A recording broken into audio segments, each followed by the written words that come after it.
बिस्मिल्लाहिर्रहमानिर्रहीम अस्सलाम वालेकुम एंड वेलकम नाजरीन। आज की वीडियो में हम आप दोस्तों को ये बताने वाले हैं कि PSL फाइनल के फातिह टीम लाहौर कलंदर्स को कितने इनामी रकम मिले हैं।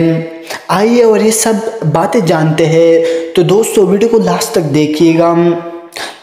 लाहौर मुल्तान को शिकस्त देकर लाहौर कलंदर मुसलसल दूसरी बार पाकिस्तान सुपर लीग का चैंपियन बन गया। लाहौर पहली टीम है जिसने PSL में एजाज का दिफा किया है। लाहौर कलंदर दूसरी बार PSL टाइटल जीतने वाली दूसरी टीम बन गई है। इससे कबल इस्लामाबाद यूनाइटेड भी दो बार PSL चैंपियन बन चुके हैं। PSL के फातिह टीम लाहौर कलंदर को 24 खैरात सोने से बनी ट्रॉफी के साथ 12 करोड़ रुपए की इनामी रकम भी दी जाएंगी।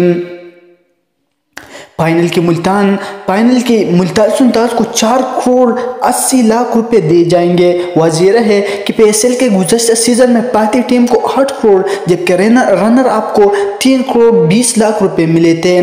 तो आई होप कि आप दोस्तों ये बातें अच्छी लगी हो। बहुत ज़्यादा रुपए दिए हैं आप दोस्तों को। मैंने बताया, एक बार फिर बताता हूँ, लाहौर मुल्तान को शिकस्त देकर लाहौर का मुझसे दूसरी बार पाकिस्तान सुपर लीग का चैंपियन बन गया है और इनको 12 करोड़ रुपए जो लाहौर के अंदर उसको जीतने पर मिले हैं और रनर आपको 3 करोड़ रुपीज़ नहीं 4 करोड़ 80 लाख रुपीज़ मिले हैं। इसके साथ साथ बहुत और भी ट्रॉफीज़ मिले हैं। तो आई होप कि आप दोस्तों की बातें अच्छी लगी। अगर वीडियो अच्छी लगी तो लाइक करें। चलते हैं नेक्स्ट वीडियो मिलते हैं, तब तक के लिए खुदा हाफिज़।